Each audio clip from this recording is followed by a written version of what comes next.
Dr. Robert Stubblefield and Steve Richins, brought to you by the Ayn Rand Center UK. Our special guest today is Dr. Dan Norton. Dan has a PhD in philosophy from UC Davis.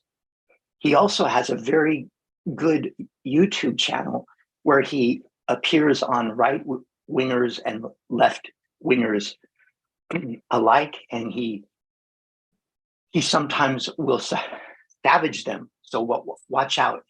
And he also does this from an objectivist perspective. Our topic today is physicalism, which is a multifaceted, complex topic. So I'm going to turn that over to Lee for a little bit of intro on that. Oh, a multifaceted, complex topic. I'm hoping that Dan will simplify it for us. Well, we'll see. But multiple worlds.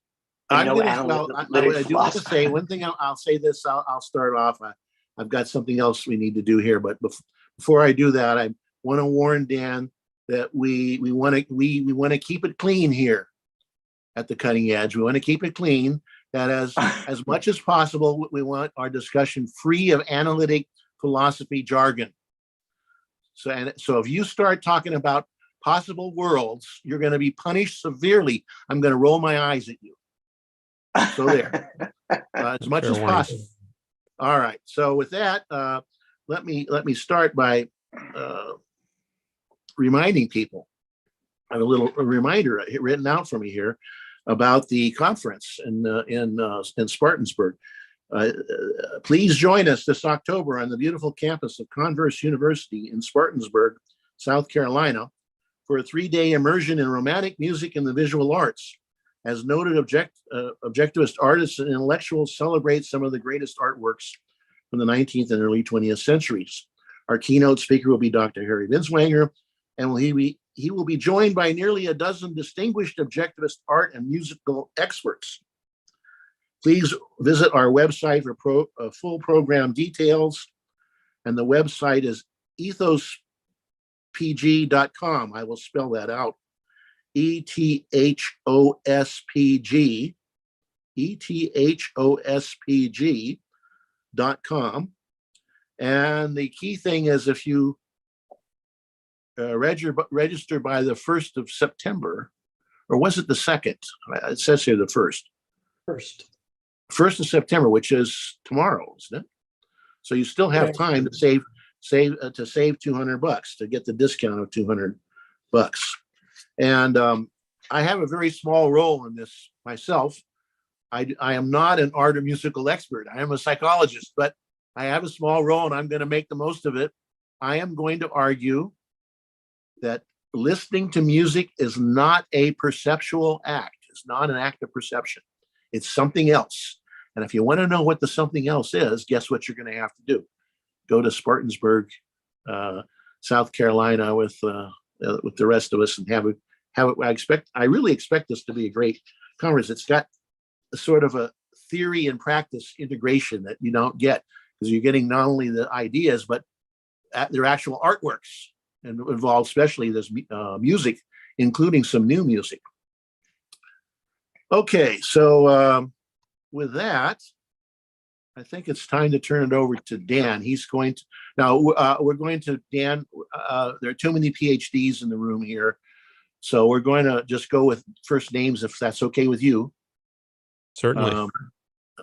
Bob and I can handle that. So with that in mind, we're going to do our usual thing, and our guest goes first. And Dan has a nice presentation for us, which lasts about how long did you say, Dan? About 20 minutes. All right. So and then we come after you. No, we don't do that. We have discussions. We might have, our discussions can be sharp, but we are friendly. We're not trying to tear anybody down, or that's not our purpose. Our purpose is to go deeper on topics that need going deeper.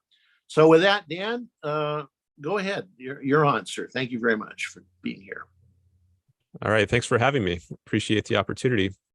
I want to try to share my screen here to get my Okay. PowerPoint presentation up. Okay. Can you now see slides? Yes, Yes, sir. slide. All right. Let us begin. Today, I'm going to present a critique of the scientific case for physicalism. And I just want to say this might be a little bit different than what you were led to expect from the description, which says we're going to talk about arguments that consciousness is not physical. I'm going to present an argument that says consciousness is physical, and then I'm going to critique that argument. And I suspect later in the discussion, we'll also, and even in my presentation, at least a little bit, there will be some discussion of why you might think consciousness is not physical. But for the majority of my presentation, I'm going to focus on the arguments that philosophers today make for the view that consciousness is physical. This is often called physicalism. You might be more familiar with the term materialism. That's more often used in the objectivist literature. But these days in philosophy, in the last few decades, the term physicalism has become more common. But it's essentially the same idea as materialism. But I'm going to use the more current lingo. All right. Now, since this is my first time on the Ayn Rand Center UK channel, many of you might not know me, so I just want to briefly introduce myself a little bit more than was already done by Steve. So here's my next slide. I have a YouTube channel. That's the main thing I work on these days. You can see the link at the top there, youtube.com/DanNorton1. I have lots of discussions and debates with people, try to keep it civil and not savage people. I like to keep the discussions productive and civil. Mostly I focus on ethics and politics, but I do also have some videos on other issues like free will or the nature of the self. And I'm looking to grow the channel. So I invite everyone to check it out. The link is in the description and in the title. I'm tagged. Hope a lot of people will check it out and consider subscribing. I'm also pretty active promoting Ayn Rand's ideas on Facebook and on Twitter. So I invite you to follow me there as well. And my links are at the top there. Okay, before I engaged in online activism, I went to graduate school and I wrote a master's thesis on free will and then a doctoral dissertation on the philosophy of mind, which is our subject today. So what is the philosophy of mind? It's also known as the metaphysics of consciousness. Harry Benswanger gave a course under that title many years ago. And it deals with what's often called the mind-body problem. So what is that problem? Well, it addresses this question: how are mind and body related? There are other ways this could be put. Sometimes it's put in terms of the mental and the physical. How are the mental and the physical related? Or how are consciousness and matter related? There's different terms that are used, but it's essentially all getting at the same thing. But what would give rise to these sorts of questions? Why would anyone be led to wonder about how the mind and body are related? Well, to understand that, we have to go back to the time of Descartes, a 17th century philosopher. Descartes was what's called a dualist. He held the view that the mind and the body are two fundamentally distinct or different things. Why? Well, he observed that they have different sorts of properties. For example, the body is a spatial, extended thing. Extended just meaning something which has size. He called it res extensa. That was the Latin term he used for extended thing. So the body is a spatial, extended thing. And the mind, he thought, was a non-spatial, non-extended thing that thinks, which he called res cogitans. Moreover, he thought that these two things, or substances, as he called them, that they could interact with each other. But a question arises as to how. At least this is a question that some philosophers following Descartes asked him. For instance, Pierre Gassendi and Princess Elizabeth of Bohemia. They raised what's called the problem of interaction. What is this problem? Well, the question was this: how can a spatial extended thing interact with a non-spatial, non-extended thing? For one thing to move another, there must be contact between them. But how can contact be made with a non-spatial, non-extended thing? So this was a puzzle that philosophers wrestled with, and some solutions were offered to it. So here are some possible solutions to the interaction problem that followed in the wake of Descartes. One route you could take is to say, well, actually, mind and body don't actually interact. Interaction is just an illusion. This was a view taken by the philosopher and also mathematician Leibniz. He had a view which has been called pre-established harmony. It might seem that when we make a choice to cause one of our limbs to move, say, that it seems like our consciousness, our mind, is causing this event out in the physical world, the motion of one of our limbs. But in fact, the mind and the body are on independent causal chains, and neither is interacting with each other. It's just an illusion. God has set things up in advance. He's pre-established a harmony, which makes us think that when we make a choice, that's the cause of our arm moving. But in fact, the arm motion and the choice are entirely causally unrelated. So you get around the interaction problem by saying there really is no interaction. It's just an illusion. Now, you might think that's an unsatisfactory solution. And here's another solution that you might take to the interaction problem. You could say, well, the body and other apparently physical stuff, for example, rocks, are fundamentally mental.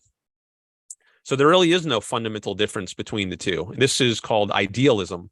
So even a paradigmatically physical thing like a rock, on someone like Bishop Berkeley's view, is actually a mental thing. It's just an idea or an image in your mind. So here again, we don't have to worry about interaction between two fundamentally different things, but because everything is fundamentally the same sort of thing, just some sort of idea. Now you could take the other side of this and say that the mind is fundamentally bodily or material or physical, and assimilate everything to the material realm instead of assimilating everything to the realm of ideas or the mind. So this last route is called materialism, or in more recent days, physicalism. And someone like Thomas Hobbes was a materialist. So on his view, something like an idea is really just the motion of some particles in your brain. So there's really no mystery about interaction if you assimilate the mental to the physical in this sort of way. They're both fundamentally the same sort of thing. Now, you might think these views get around the problem of interaction, but they face problems of their own. And I think that's a plausible position to have. So you might think there are problems with these solutions, and namely the sorts of problems that might motivate one to be a dualist in the first place, like Descartes. So he noticed that there were these property differences, like extension. It seems like physical things are extended, but mental things like the mind are not. So if things have different properties, you might conclude they're different things. And it's just kind of it's strange credulity to think that you can really assimilate mental things into the physical world or vice versa. You might also point to other sorts of properties aside from just extension, like mass and charge. You might think like things like electrons and protons, they have some kind of mass or charge. But what about mental things like a belief? Can your belief that 2 + 2 is 4 have a mass or a charge? Well, that might seem kind of strange. So there again, that might lead you to think that actually, no, we are dealing with two fundamentally different sorts of things here. We can't just assimilate one to the other. You can also pick out properties that apply to the mental that don't, on first glance at least, seem to apply to the physical. For instance, mental phenomena like beliefs can be either true or false. But can physical phenomena be true or false? Can an electron be true or false? Well, that seems kind of weird. You might think electrons just are. They don't have a truth value. They're not true or false. So again, this motivates a dualist kind of view. We're dealing with two fundamentally different things here. Volition or free will, that's another feature which you might think distinguishes the two. It might seem that our mind can make free choices. We can control our own behavior. But can physical things like rocks or atoms, do they have any volition? Well, it's not clear that they do. So you can either get around the problem of interaction by positing these other views, or you could say stick with dualism and try to make sense of that. There are challenges to all of these positions, and philosophers have raised various solutions, but you might think the solutions have problems of their own. Now, I'm not going to go through the entire history of the philosophy of mind, but I'm going to fast forward through the centuries up to the present day. So today, most philosophers, at least in the Anglo-American world, are some sort of materialist or physicalist. And the question I'm going to answer today is why? That's the first question, at least. So why have most philosophers today accepted a materialist or physicalist sort of position? And to understand the answer, we have to look at something called the causal argument. This is what might be the most popular argument that philosophers use to support physicalism. So how does that argument go? Well, there are three premises to the argument, followed by the conclusion. I'm going to go through each one step by step. So here's the first premise. Consciousness has physical effects. And you see that represented over on the right, just in a diagram form. We've got C standing for consciousness, P standing for physical effect, and then the 1 and 2 are just different times. So at time 1, there's a conscious cause. The arrow represents a causation there.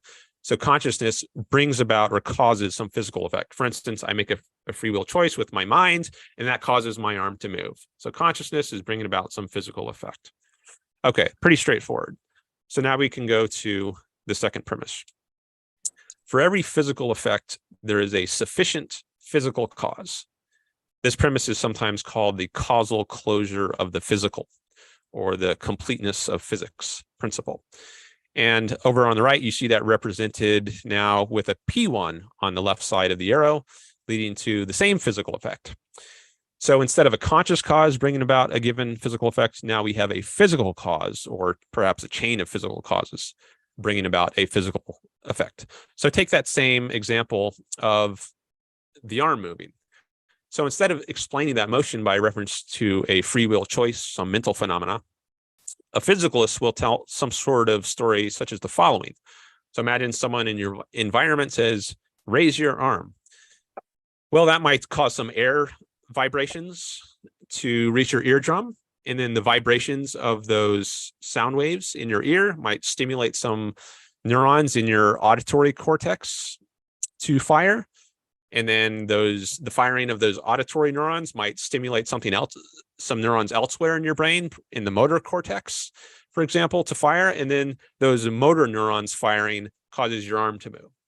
So that's an entirely physicalistic, non-mental explanation of the same physical effect. We haven't appealed to anything like a choice, free will, volition to explain the physical effect. We've spoken entirely in terms of physical non-mental events such as the vibrations of airwaves, the firing of neurons, the transmission of signals down motor neurons, and the contraction of muscles. Okay.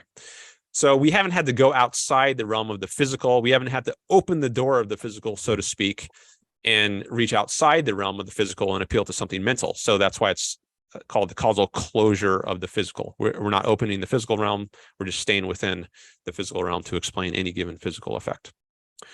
All right, now, the third and final premise, physical effects generally are not overdetermined. So what does that mean?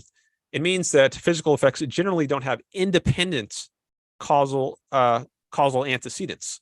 So for instance, on the right, we see we do not generally have this sort of picture where we've got both a conscious cause bringing about a physical effect, and then independently of that, a physical cause bringing about the same physical effect. So what would be an example of this? Well, imagine that the physical effect in question, P2, is collapsing to the ground. A person collapses to the ground. Well, this might be caused by two entirely independent lines of causation. For instance, the person might be having a heart attack, and that could bring about him collapsing to the ground. And simultaneously, he could be struck by lightning, and that could make him collapse to the ground. Now, this is possible that both of these things could happen at the exact same instant, but it's extremely unlikely. And the physicalist says this is just an implausible picture of how nature operates, at least in general. Generally, we don't have independent lines of causation bringing about one and the same effect. Now, putting all these premises together, we get to the conclusion, which is that conscious causes are identical to physical causes. And you see that represented over on the right with the equal sign turned on its side, showing that the conscious cause is identical to the physical cause. and that one and the same cause brings about the physical effect. So we have to accept this identity, the physicalist says, unless we're going to accept this implausible overdetermination view that says there's two distinct lines of causation bringing about the same physical effect. If we don't want to accept that implausible view, we have to accept that the conscious cause and the physical cause that we see in premise 1 and 2 are really just the same, or else, we don't want to have to buy into this strange overdetermination view. So we're going to identify the consciousness with the physical. And that's where the physicalist reaches his conclusion. The mind, consciousness just is something physical. Perhaps it's the same thing considered from different perspectives, but it's just the perspective that differs, not the thing that the perspective is a perspective on. Okay. Now, there's more to say about this argument. So the controversial premise in that argument is premise 2, the causal closure of the physical premise. I have no problem with the first premise. Consciousness brings about physical effects. I think it is implausible that there is overdetermination, as the physicalist notes with the third premise. But I think there is room to question premise 2, the idea that the physical world is causally closed, and for every physical effect, you can tell some kind of story that brings that doesn't make any reference to the mental. Okay, so there's a philosopher, David Papineau, who is prominent in the literature in making this argument that we should accept the causal closure of the physical. And I'm going to go through his arguments next. It's called, or I call it, my term for his arguments is the no evidence argument. This is the 2 premise argument, and the first premise. Oh, sorry, before I get to the premises, I need to explain something about the terminology he uses in the premises, because he has some technical terminology. So he refers to something called special mental forces. What does he mean by that? Well, first, set aside mental for a moment. What is meant by a special force? It's a fundamental or irreducible force. And as examples of those, we can look to physics. So in physics, there are 4 fundamental or irreducible forces. Sometimes they're called interactions. There's the force of gravity, the force of electromagnetism, the strong nuclear force, and the weak nuclear force. And that's it. There are other forces that are sometimes spoken of, like the force of friction, or you might hear about muscular force, the force of the wind, the force of the water, like pushing a leaf down a stream or something. But all of those forces are reducible to these 4 basic forces. There's no special wind force. There's no special water force. It's just a combination of one or more of these 4 fundamental types of forces.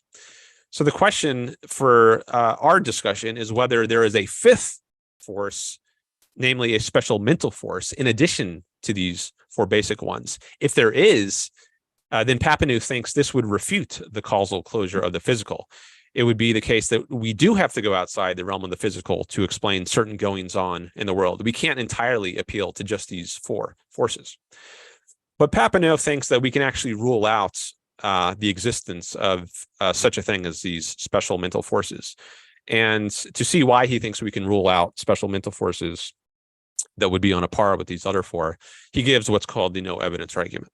So now I'm going to go through his no evidence argument. Okay, the first premise states, if there were special mental forces, then we would have found scientific evidence of them by now. Second premise, we haven't found scientific evidence of them by now. Conclusion, there are no special mental forces. Now, the abstract form of this argument I have over towards the right in orange. It's just this: if A, then B, not B, therefore not A.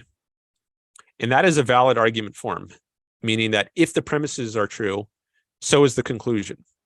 But the question is, are the premises in fact true? And that's where I think we have some room to doubt. If they're not true, then this is not a sound argument. It might be valid. If the premises are true, the conclusion follows, but the premises might just not be true, which would not then deliver a true conclusion. So I'm going to say that there's room to challenge premise 1. And in particular, there's room to challenge it because of Papineau's notion of what would constitute scientific evidence, which is mentioned in that premise, and I have here in green. So what in Papineau's view, would constitute scientific evidence of something like special mental forces? Well, he says anomalous accelerations of brain particles. And by brain particles, he just means atoms or molecules in the brain. So anomalous accelerations are accelerations that cannot be accounted for by the fundamental physical forces. So those four forces that we saw earlier, the force of gravity, electromagnetism, strong nuclear force, and weak nuclear force. If there's some acceleration or a swerve, he sometimes calls it, if there's a swerve of a brain particle, and we can't account for that swerve in terms of the other four forces, either alone or in combination, then that gives us reason to think, well, maybe there's some other force operating in the brain, maybe a special mental force, since we can't account for this swerve by means of the other forces. So that would motivate the belief that there are special mental forces. Now we can get to my critique. I say premise one is false. So again, premise one claims if there were special mental forces, we would have found evidence of them by now. But why do I say this is false? Well, I say it's false because we cannot currently study the brain in a way that would allow us to get evidence for or against anomalous accelerations of brain particles. We do have technology such as fMRI machines, which allow us to study what's going on in the living brain at some level of resolution. But fMRI is only accurate to about 1 millimeter. Beyond that, it's just, it's all fuzzy. It's not more resolved than that. And atoms and molecules are about 1 million times smaller than a millimeter. I think they're on the order of nanometers. So fMRI just doesn't give us the ability to detect what's going on at the molecular or atomic level. So we can't observe atoms or molecules in the brain, let alone figure out whether they're behaving in an anomalous sort of way. So in this case, the absence of evidence is not evidence of absence. And just to fill in, flesh that out a bit more, the absence of evidence of anomalous accelerations in the brain is not evidence of absence of anomalous accelerations in the brain. This might become a little more clear with an analogy. So let me give an analogy to moons of Jupiter. So imagine our question is whether Jupiter has any moons. And this is before the days of the telescope, let's say. So we just look up at the night sky with the naked eye, and we look to see if there are any moons of Jupiter. Or, well, are we going to see any? No. We're not going to see any because moons of Jupiter are too small. You can't see them with the naked eye. You need a telescope. So when we just look with the naked eye, there's going to be an absence of evidence of moons of Jupiter. But that's not evidence of absence of moons of Jupiter. At least it's not good evidence of absence. To have good evidence of absence, we need to have the appropriate tools. We need something like a telescope.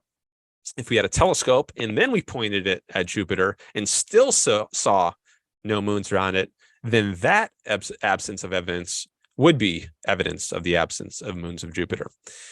Well, I say likewise in the case of anomalous accelerations, we're not in the position of having a telescope. So the absence of evidence of anomalous accelerations is not evidence of their absence.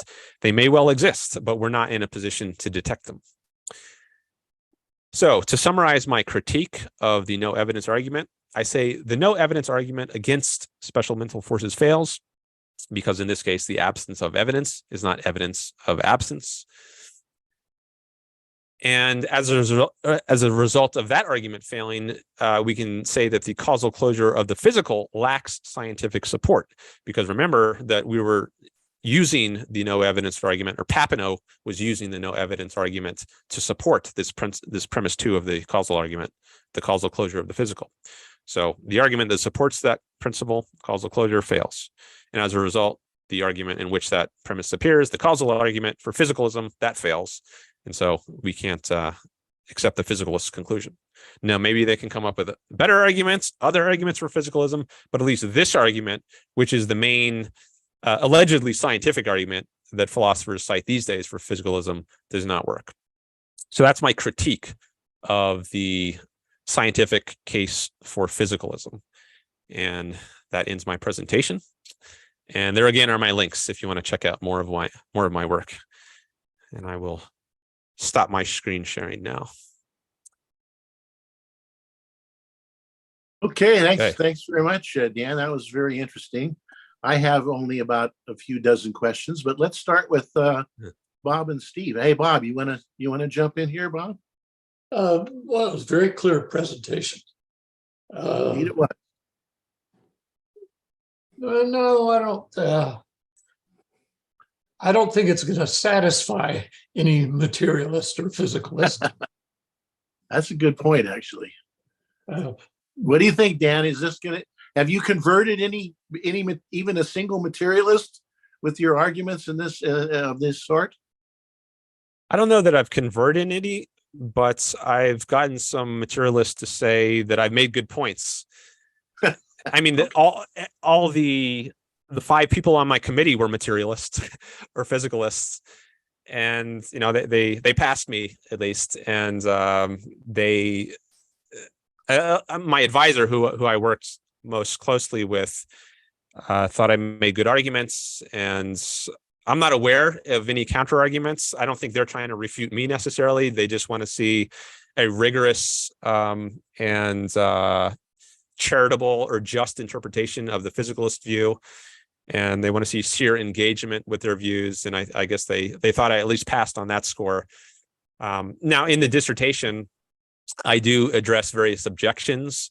So I don't know what objection, if you have any objections in mind, Bob, Yeah. I would be interested, because you said you didn't think this would convince a physicalist. So if there's something in particular that you think a physicalist would say in response, I would be interested to hear what that is.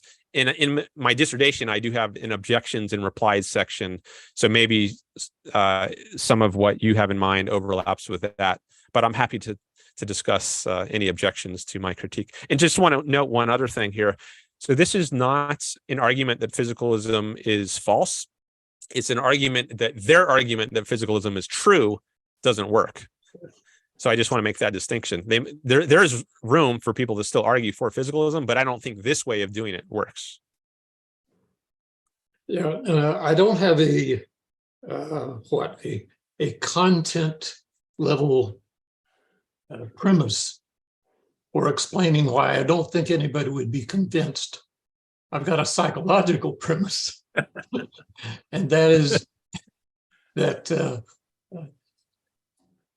well, I don't believe that anybody really lives by the materialist premise, and yet they can't help themselves but to argue from it. So anyway, I don't have anything other than a facetious comment about about your critics.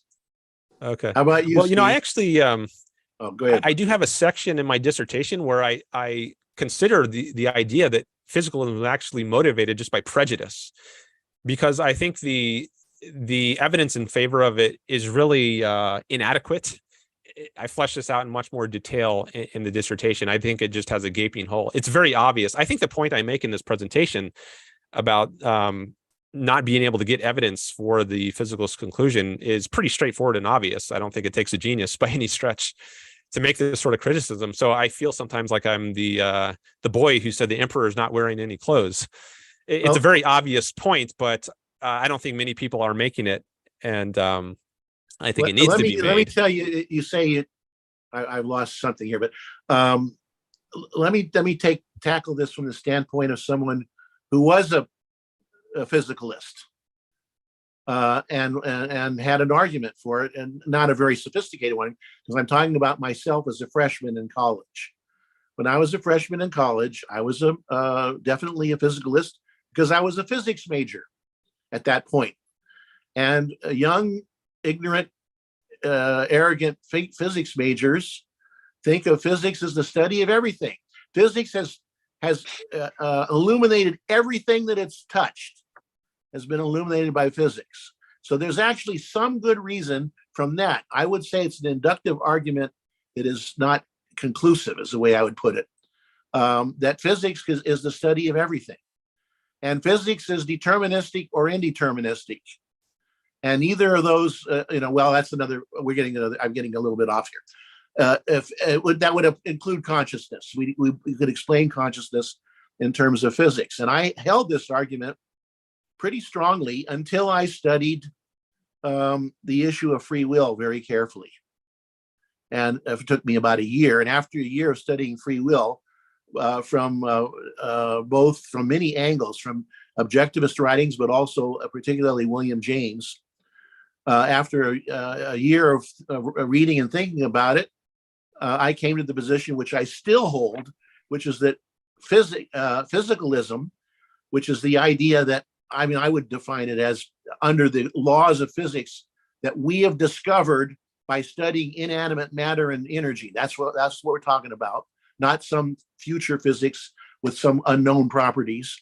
But with that stuff, those laws are basically differential equations with definite inputs and definite outputs. They are deterministic. Or if some of them are indeterministic, as may be the case with quantum mechanics, I'm not going to argue it one way or the other right now, but if they're indeterministic, that's even worse as against free will, because the contradiction of indeterminism is worse than the contradiction of determinism. So once you realize that there is a contradiction of determinism and physics is deterministic, that's it. Physicalism is refuted utterly. And I have never turned back from that from after a freshman year in college. I think that's an absolute refutation I think without any question. Now, of course, you have to believe in free will, and your advisors, your 5 materialists, are almost certainly either determinists or indeterminists, and probably turn up their noses to free will. But guess what? They're wrong. Yeah, I think you're probably right on their position. They're probably all determinists or indeterminists, and maybe some kind of compatibilists. You know, the idea that free will and determinism are compatible, which is just determinism. It's just as James said, that's a quagmire of evasion. Yeah, I quote that. I have in my dissertation, there's an intro section about free will. Free will actually motivated my interest in the subject. It seemed like free will was threatened by physicalism, if physicalism were true. Because if we're just purely material or purely physical beings, it might seem, well, we're just entirely governed by the laws of physics. And as you say, those laws are deterministic or indeterministic, if you believe there is such at all. But there's nothing like free will in physics. So if we are purely material beings or physical beings, then there's no room for free will. But free will is, I think it's essential to our self-conception, who we are as human beings. I mean, it's central to our self-worth, I think. If we don't have free will, we're just automatons or puppets dancing on strings. Well, that's what people think we are. That's what those people think we are. But I think yeah, or reactive freak. We have good evidence for free will. That's that notion that your advisor, that's not your advisor. It's another guy. Papineau is not your advisor, right? He was somewhere else. The notion that there's no evidence, in my view, as I see it, is ridiculous. There is enormous evidence for free will of various sorts, including a direct experience and a logical argument why we have to have free will. There's all kinds of evidence for it, and he's just got his head in the sand when he says there's no evidence. That's just, in my view, completely absurd. Now, he wouldn't agree with that, of course, but he's wrong. I have to say. Well, I think he would say there's terrible mistake. Yeah, there's maybe, I don't want to put words in his mouth, but maybe what he would say is there's prima facie evidence for something like free will, but that prima facie evidence can be overridden by other considerations. And I think a lot of determinists do say, yeah, there's this, it seems like we have free will, but there are these overriding scientific reasons to believe that it's actually not real. And then you have things like the Lebed experiments to allegedly which are bad show experiments. Yeah, I don't know if that's come up on your channel before. Those are not good. I mean, I shouldn't say they're bad experiments. The conclusion that free will doesn't exist from those experiments is a completely unjustifiable conclusion. But that's I don't know. We'll get into that, into those weeds right now. But there is no science. First of all, there cannot be a scientific disproof of free will, because the entire enterprise of science is premised on the existence of free will. That you choose to do the experiments and to change the variables and control the variables. You can't have an experiment that refutes free will. It would run into the contradiction of determinism argument, which I don't want to go through that right now. But anyway, So even if even if there were some experiment that looked on the face of it that's better than Libet's, it couldn't be a refutation of free will, I'd say. Let me make a more serious point than I did before. Notice that what you're saying is really dependent on accepting a particular epistemology, an epistemology that none of his advisors probably even realize. But the idea is that, hey, you really can't know anything if you don't have volition. And yet they know all of these things and they deny volition.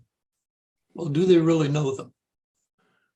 So my point is that the error of the physicalists, even deeper than the fact that they don't recognize volition, is that they don't recognize how you gain knowledge.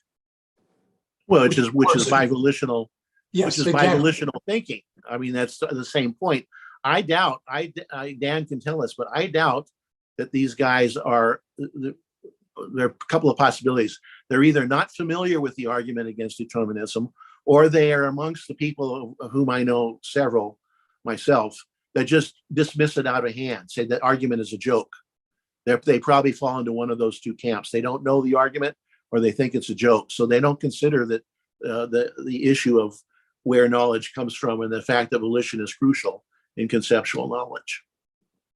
So what do you, did you ever discuss that? Dan, did you ever discuss that with any of those guys?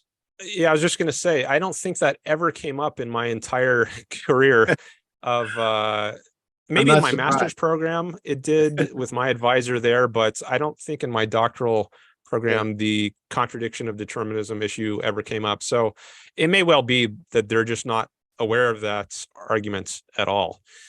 But I mean, I think it's, go ahead. Do you believe they're even aware of the issue of hierarchy of knowledge? I mean, they have to understand it at some level. Like, you have to learn arithmetic before you can do algebra, and algebra before calculus. I mean, I'm sure they would agree to that, but to have that as a general view of knowledge and be very sensitive to it in the way that objectivism is, I doubt it. But I mean, I do think it's right that there is some kind of contradiction if you don't accept free will, yet think your knowledge is objective. So if you think, I mean, any conclusion you arrive at, like the physicalist gives these arguments and they say, on the basis of this evidence, you ought to believe such and such. You should believe such and such. But there is no ought, there is no should without free will. You just do as you must do. I think it's true that ought implies can, and if you can't do otherwise, as free will says you can do, you can either do A or non-A, then it makes sense to say what you should do or should believe. But without free will, then I don't think those terms ought or should make any sense. So I do think free will is foundational to knowledge. Any prescription presupposes its existence refutes physicalism. I mean, not just leaves it, as I think, if I'm not mistaken, Dan, your arguments leave physicalism as a, how should we put this, a viable hypothesis. It has not been, something that has not been refuted. And I'd say if I didn't think about the issue of free will, I might, well, there are some other issues, because I do think the Mary neurophysiology, the Frank Jackson argument is actually pretty good. But I'm going to leave that aside. If I just think about the physicalist's argumentation, it's a sort of inductive argument that just isn't conclusive. And they can say, well, we can, give us some time. We'll fill up the loopholes here, and you pretty soon you'll have to be a physicalist too. And I'm saying no, because the free will is not going to, they're not going to solve that by any accumulation of bits of evidence about the brain or something. That's not going to change anything about the fact that free will exists and is necessary for conceptual knowledge, and is not described by the laws of physics. Does not, follow. There's a YouTuber named Sabine Hassenfelder. You ever listen to her, Dan? She's a theoretical physicist, and she's pretty good a lot of the time. She's pretty good.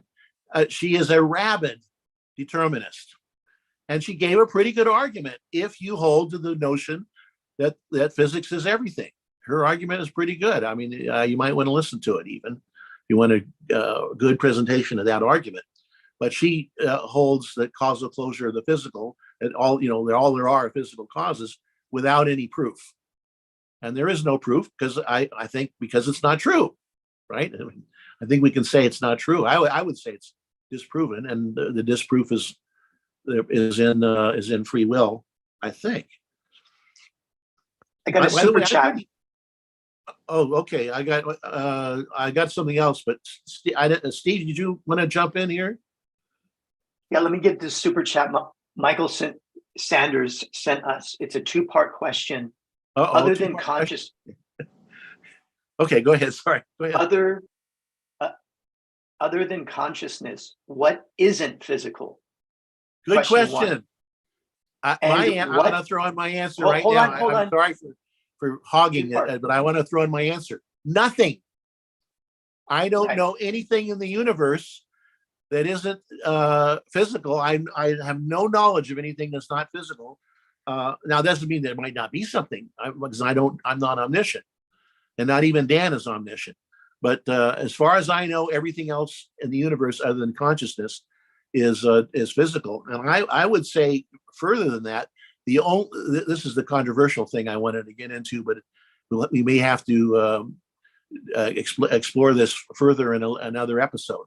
I think the only causal efficacy that outside of consciousness, outside of things within consciousness, but the only causal efficacy I know of that's non-physical, the only one is volition. That's it. But I'm quite confident of volition, and so I do think 99.99% of the universe is physical. I don't know how you get that percentage, because we're not. I guess Bob's shaking his head at me because what consciousness doesn't weigh anything. How am I? But anyway, of the phenomena in the universe, they are virtually all physical, and the one phenomenon that's not physical, the only thing that really we know doesn't obey the physical law, I think, is volition. At least outside of, we were talking within consciousness is a different question. I could get into that, but I'm just going to say outside of the causal efficacy, outside of consciousness, that is volition, as far as I know. But I stick to that. So I better stop there. I'm sorry, Steve. There was a second part, right? Yeah, second part is. I got too excited about the first part. Right. And what scientific evidence do you have that consciousness isn't physical? Well, I kind of went over that. My view is that it's a question of what you mean by scientific evidence. Is introspection part of science? I say yes. Now, if you're a behaviorist, you'll say no, but I say yes. And there is, in addition to that, there is the argumentation, which is I guess philosophical, about the contradiction of determinism and why, and also you can flip that on. I have other things to say about how volition overcomes the contradiction of determinism, and those are all legitimate pieces of evidence, whether you want to call them scientific or not. I certainly call myself, I'd call introspection scientific. Let me make a couple of relevant comments. What, in fact, is physicalism, and what, in fact, does it study, and what, in fact, does it get its answers from? And the answer is extrospection. That physicalism assumes that the way you gain all knowledge is by things that you can extrospect. It has no room for introspection. So you want to know if somebody is a physicalist? Does he only look out, or does he ever look in? Does he ever base any of his conclusions on what he can do by examining his own mind? Or is all of that out to him? So, yeah. Can I add something? Or you have more, Bob? No, well, that was the main point. Go ahead. Okay. I get just before I get into my main point, I want to say I had a really good experience with my advisor. So even though he is a physicalist or a materialist, he was very helpful and supportive of me working as I was working on my dissertation. And I even had many conversations about Ayn Rand with him, and he was very open and respectful to discussing her. So I really appreciate that about him. And I'm still in touch with him. He had to be. There was no choice involved. He had to be good to you. All right. As he might say. Okay, that being said, just to the super chat question, I think there's as to whether is there anything other than consciousness that's physical? That raises the question of what non-physical. Yeah, right. Anything other than consciousness that is non-physical. This raises a deeper question of what does physical even mean, which we haven't really got into in this session so much, but that's an entire genre of the literature. There's a whole literature on this. One philosopher wrote an article called The Body Problem, not the mind-body problem, but just the body problem. And the problem being, how do we even define this term physical? And that's a challenge unto itself. And there's a whole lot that could be said there. There's one thing that comes up in these discussions is something called Hempel's dilemma. How should we? One proposal of how to define physical is the sorts of things that physicists study. But then there's a problem if you think everything is or is reducible to the sorts of things physicists study, the things they're aware of today, like electrons, protons, quarks. Is it true that everything is physical in that sense? Well, it seems likely that it's not true, because physics is also always developing and discovering new things. Like there was this Higgs boson particle that was discovered some years ago, and that wasn't in the ontology or the roster of fundamental existence until recently. So we can't say that everything is physical if that just means everything that is part of current physics, because that's probably going to evolve and change. But then if we say, okay, well, what counts as physical is anything that figures in the final completed physics, if we ever reach such a thing, a million years from now, well, who knows what that physics is going to include? For all we know, maybe it will include the mental. Maybe we'll determine that the mental is necessary, or something like free will is necessary to give a complete account of the goings on in the world. But then if even something like the mind or free will is necessary to include in physics, well, then it just becomes trivially true that physicalism is correct. If we're just going to define it as the final completed physics that accounts for everything. So some philosophers have put a stipulation on this called the via negativa, the negative way, where they say, well, the one thing we can say about the physical, even if some of the meaning of that term is vague, is that it's not mental. So if it turns out that the final completed physics is going to include the mental, then we can say that physicalism has been refuted.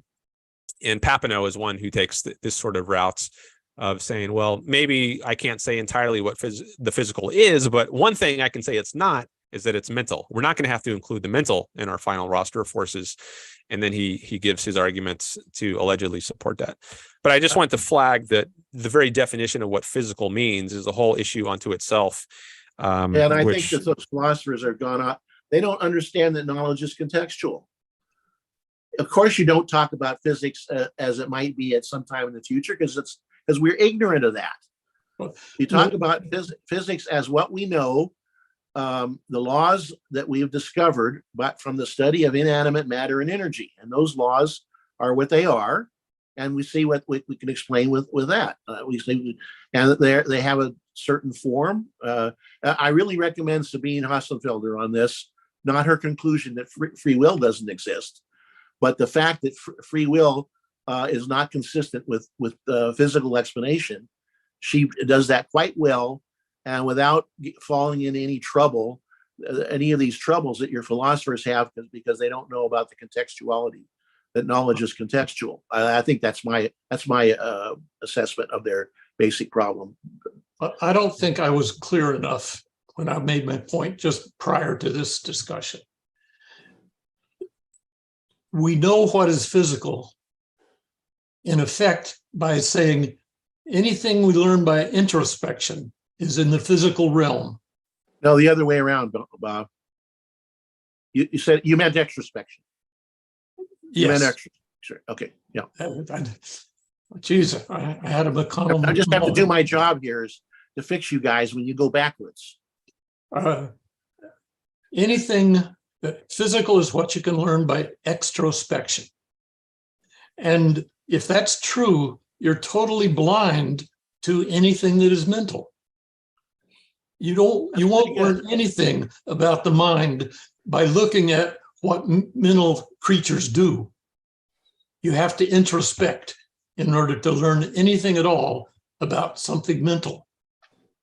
So that I think that's really the fundamental answer to all of these people who were saturated with physicalists. I think they might, at least some of them, acknowledge something like introspection, but they think that's just giving us a different mode of presentation of the same thing that we get by extrospection.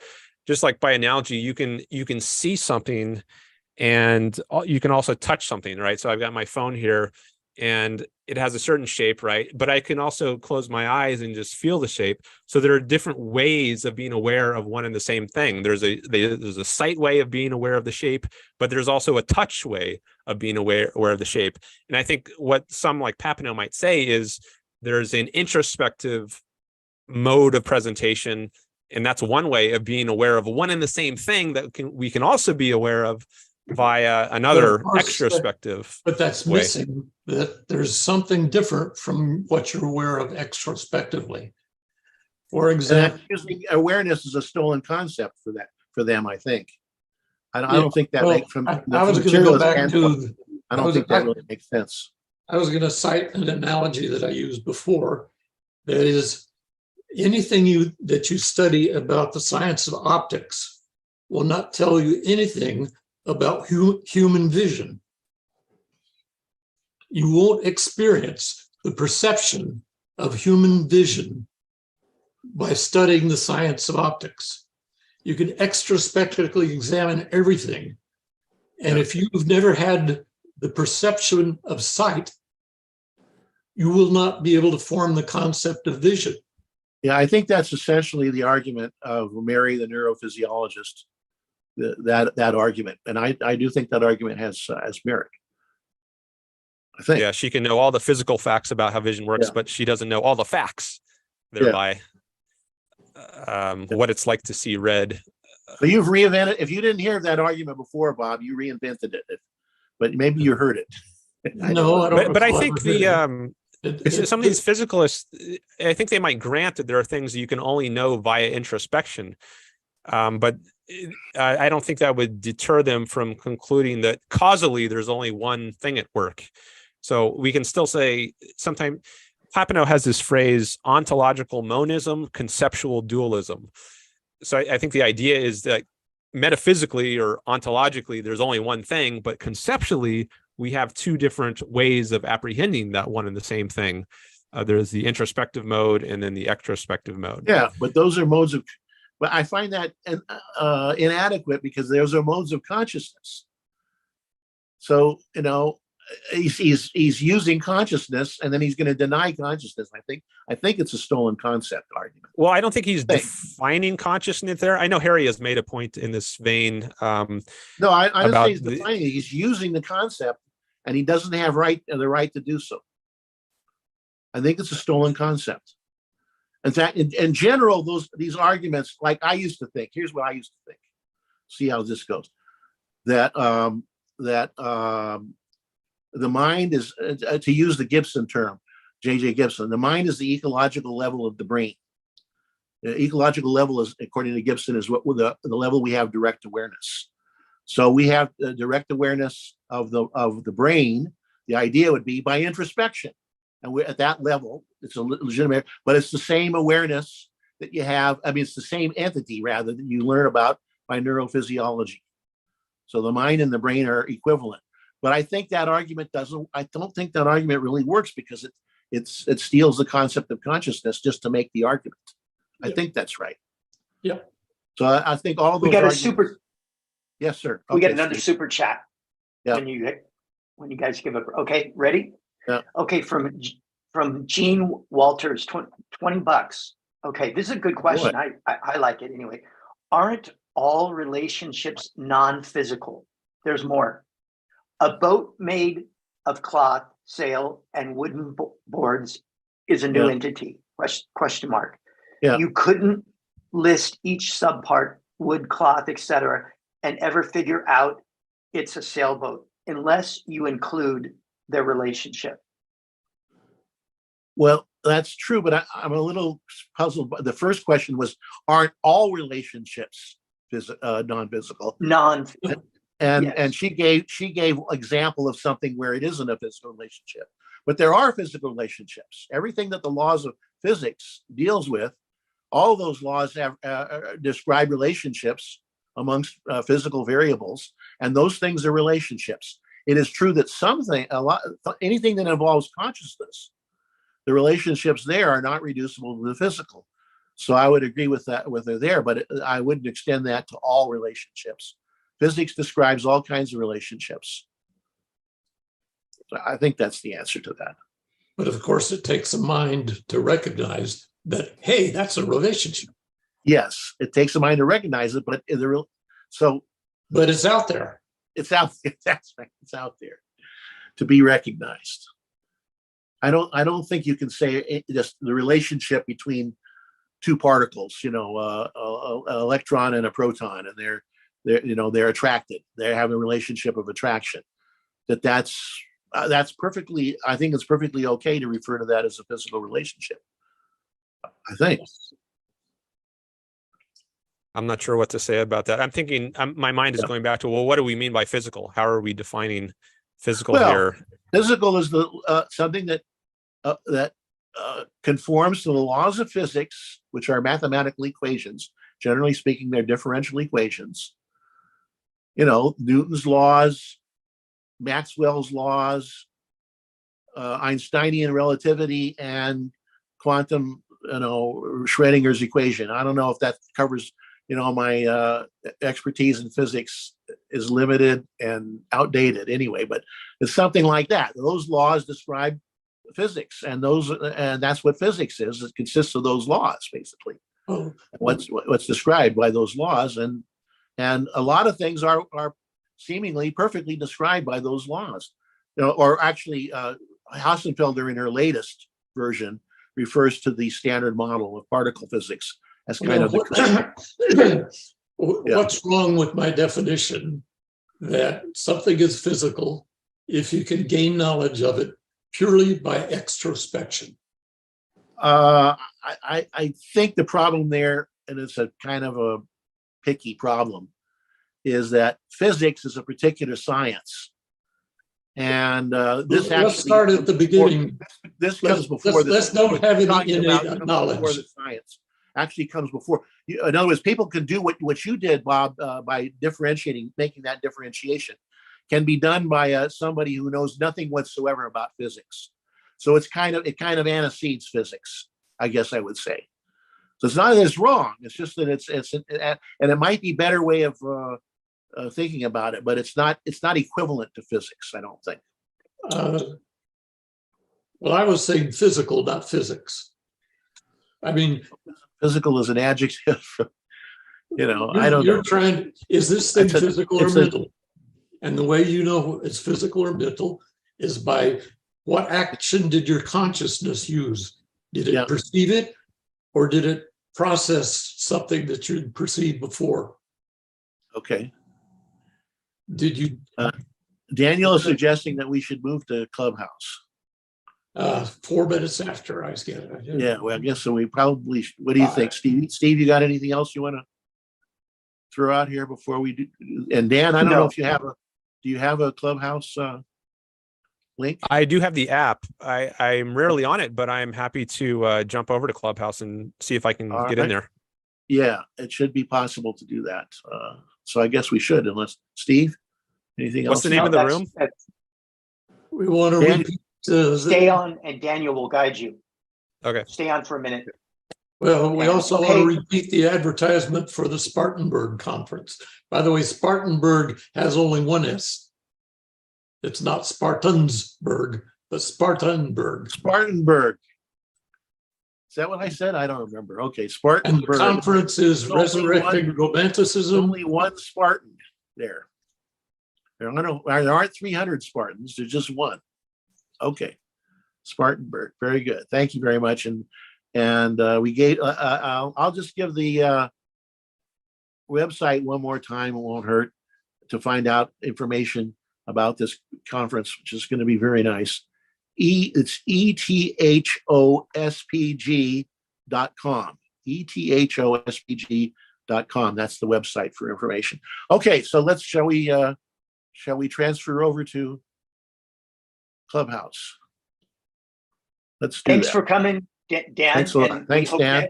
We hope to have Very you on good, again. Dan. Bring him back very soon. I don't think we're done with Dan yet. I don't think we're done with him. Thanks for having me. Appreciate it. Thanks, Dan. All right, let's